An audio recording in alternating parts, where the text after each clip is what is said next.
kind of analogy a little bit later. But let's focus a little bit first on our Zerg player to the bottom left of the map. This is the Root Gaming Zerg player. It is Root Gaming YugiOh. There we have him with this white keyboard. Yeah, 10 kilos looks great. Yeah. And Trap, I probably wanted to... I was searching for... He's not the most flashy player that we have. Starting to the bottom right now, we have our Protoss for STX Soul. Is of course... STX Sword Trap. But the thing about Trap is actually a monster, especially in this matchup. He's really, really strong. An 81% win ratio with 21 games played. That's like, oh my god. Yeah. He lost 4 maps. He lost the map to Soulkey. He lost maps to Solar. And that's kind of already it. Not a lot of players that he lost against, and it's really impressive to just see that. Against Sniper and Effort, he also lost the map, but he won the best of 3s. So in this matchup in particular, this guy is crazy good. He really is. We've seen him do kind of unique, aggressive strategies in this matchup before. He reminds me a lot of Flying from Woongjin Stars. Let's see what he has to do on this map. This map is a map where you see a lot of Warp Prism action, especially in the late game, because it's easy to just fly one across and start doing warp-ins in your opponent's main. Try to snipe his Greater Spire if the game goes that long. The thing about this map is it's very much a head-to-head map where you battle it out in between where the third base is. And we could actually have some cannoning here, potentially. He did go Forge first and also blocked with a Pylon. Yeah, but I don't think that we're going to see cannons with the pool already nearly completed. He can't do it anymore with the drones there anyways. I thought he was going for a hatch first build until he missed that. My mistake. No. Like, sometimes we even see that, but that's more of an SOS thing that he likes to do on Belcher. So on Newkirk, not really the most common build. If you go for those early cannons, usually it means that you're watching a game of King Cobra, Weed Edmonds, or like one of those guys. It's actually really funny. That's pretty funny, actually. You know, that's one of those streams that you tune in the morning, you know, when you don't really, when you're like a little bit too groggy, a little bit too sleepy, and you can't really pay attention to what's going on, and you want to have those fun 10 minutes early on in the game, and you just tune in. You go to one of the streams of those Cannon Rush guys, and it's always just hilarious. I know exactly what you're talking about, man. Early in the morning, that's the stream to go for. You turn on and that guy's like, I'm a high-level Masters player, Cannon Rusher. I Cannon Rush every matchup. And I'm like, well, all right, let's see how this works. Well, look at this. These Lings actually should be able to force the way into the main if he tries for it. Yeah, and we're going to come back to the Cannon Rush thing in just a second, because there's another thing I want to talk about. But first, let's focus a little bit on the Zerglings here. Four of them in the main base. This is a big problem. You know, 2 is one thing, but 4 is completely different. And I'm not just talking about the numbers, I'm talking about the damage output here. 2 is annoying, 3 is a problem, 4 is a disaster. Yeah. That's, oh my god, that's gonna be so much mining time lost, especially at that assimilator. And before there's a Zealot out on the map, and even with a Zealot, this is going to be an issue. Yeah, this is the problem with the wall on this map. It's hard to wall. You have to be very careful. And YugiOh is known for doing things like this. He's a very aggressive guy in the early game. He might put a hatchery at your natural. He might put some Lings out. This is why he's on Root Gaming. You know, he just likes these funny little tricky things. Oh my god, he saved every single one of those Lings. How did he do that? Guys, this is annoying. If you ever played a game as a Protoss player and you have Zerglings in your main base, it really screws up everything. Not only do you lose an occasional probe, not only do you lose mining time, you just lose time when it comes to tech. Your choices will be revealed to your opponent, and 4 Zerglings are such a big problem. This is so horrible to deal with. So Trab is actually doing this quite well, and he didn't lose too much just yet, so he played very smart against this. Also, the placement here for a Stargate is a smart one, since the Zerglings, 1 or 2 will go down if he tries to walk down the ramp. That's the first screw by YugiOh, losing 1 of his Lings, but this is definitely annoying. And that's exactly what I was talking about, by the way. Now he's moving down, and 1 Ling goes down, but he sees at least what's up. Yep, sees the Stargate. Doesn't even have to sacrifice his Overlord yet, which means that Overlord's probably going to be an Overseer later, flying in there, if he doesn't kill it with Phoenixes first. You know what, we're waiting for the Phoenixes and for the rest of the game to unfold. Just one of the stories that we had in Finland, it was actually hilarious. Like on the second day, we're sitting together in the VIP area before anything happens, and we watched one of the Cannon Rusher streams, okay? So Harstem comes in there and he's watching as well. And he's like, "Oh yeah, okay, cool. Who is that?" And he's like, "Oh, nice. That's cool." So we watched the first cannon rush, and it actually succeeds like so well and at a spot. And he's like, "This is actually really smart." And you know, I invested money. I took lessons from one of these guys. And Idra turns around. He's like, "What? You actually paid money for this?" Like, and he's like, Harstem trying to justify that choice. He's like, "Yeah, it's ingenious. Like, think about it. That's the best $10 that I've ever spent. I got 2 hours out of it, and now I know all the spots, and I know all the secret little tricks." And we were actually thinking about that, and we're like, it's smart. As a Protoss player, that's $10. Yeah. And you know all the spots on all the maps, and you know all those little thingies and timings that you would never know because you don't want to invest that time.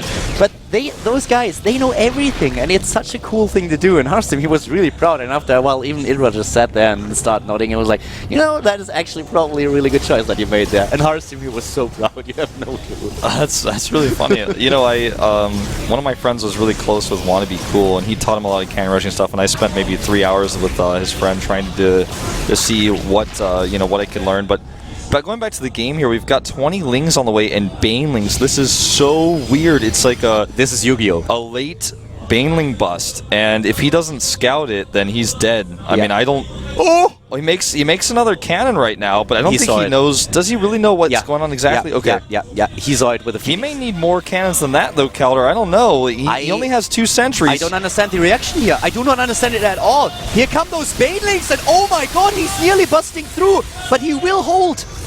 I think he could have done that Baneling attack a little bit better. Now the Banelings are in the air. He's got to make sure the splash doesn't hit those Phoenixes. That's the one thing that I didn't understand, why he didn't do that earlier, because he saw Banelings. I feel that he didn't watch the screen when those Phoenixes flew over the Banelings. But now he knows, and he is utilizing that very well. Does he have the energy for those force fields, though? He needs them. Yeah, a little hesitation here by YugiOh, but YugiOh is in so much trouble when it comes to tech now. You know, he doesn't lose the game here, but he puts himself pretty behind. He has to attack with the Banelings, and he knows that he's moving in right now, but there are so many sentries. If he gets the core, it's one thing, but I don't think he will. You know what? He just barely does, but where are the Lings? He doesn't have enough to push through. He has the core, and he also took down the pylon, but we have another core already nearly completed. Look at that. That is why Trap is such an amazing player in this matchup. He started to build that core because he realized, you know what, I'm probably going to lose that. And this is such a great decision. I love Trap for doing something like this. Yeah, you know, you don't have that core, you don't have any more sentries, and that's a scary thing against somebody who's already shown the proclivity to be extremely aggressive. So many players will wait to replace that building up to the point where the first building is actually destroyed, but not so Trap. He builds it right from the start, and he says, like, you know what, that's a few minerals that I invest here, but if my original core gets destroyed, that will pay off so much. Yeah. Well, YugiOh is trying to transition now. He's getting a ton of drones out. But Trap is just going to hit with a very strong Colossus Immortal timing. He's going up to 9 gates, and he doesn't have any plans on taking a third Nexus. He only has 49 probes, so he's not making any more of those. Range is almost done, and he is going to move out. But he needs to be careful, because that's a lot of Lings. He needs the Colossi to be with his army.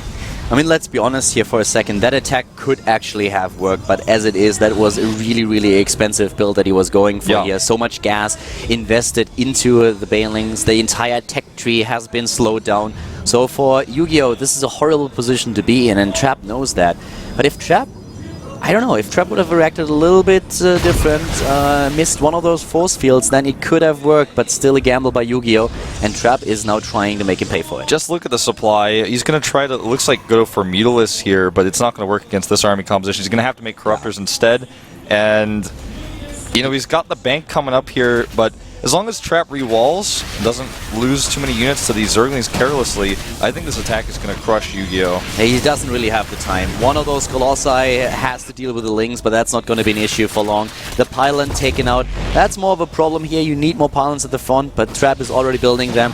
The problem is really the time. The Spire is nearly completed, but even if you... Oh, this is what I'm talking about. You know, he just left that open. I can't even believe it. You know...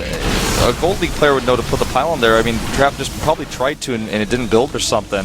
Well, that's that really actually weird. puts YugiOh back into a zone where he has a chance. It's not like he's gonna take that for sure now, but he at least has a fighting chance against his opponent. There are 20 Mutalisks being built, and without the economy to actually back this army up, that could work.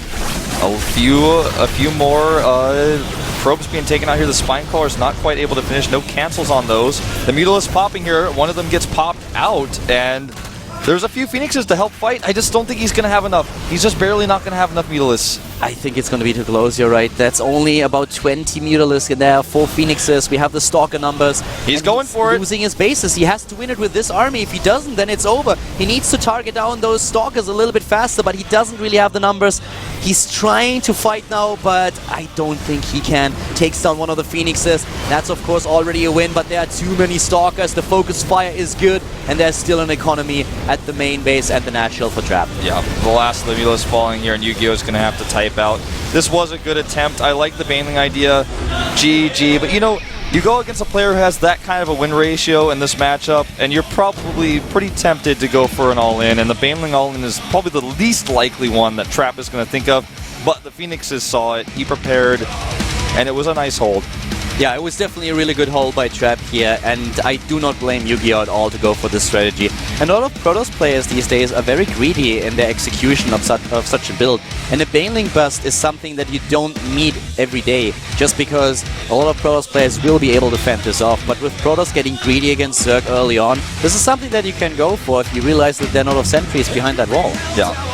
So, a very straight-up game there. It was just Baneling bust didn't work. YugiOh tries to transition into a risky build with the Mutalisks, but doesn't work out, and Trap just plays a straight-up game. I would have liked to see a more long game, because YugiOh is actually pretty good in the late game when it comes to ZVP, so is Trap. I mean, Trap looked at what happened and he said, you lost so many resources here. He checked with the Phoenix hallucination and he saw the tech, or the lack of tech, so all he had to do was on 2 bases with the first Colossus just move in and take down that 3rd base, and he realized that he could win the game. Leaving the wall undefended was a bit of a mistake. He didn't really enforce that with additional buildings, so that gave an opportunity to move in with the Zerglings, but yeah, in the end, it was not enough. So we are actually going to a little bit of an earlier break. It's going to be a 5-minute break. So when we come back, we will, of course, have our 3rd match. Usually we have the 3rd match first. A little bit different today. So stay tuned. We'll see you in 5.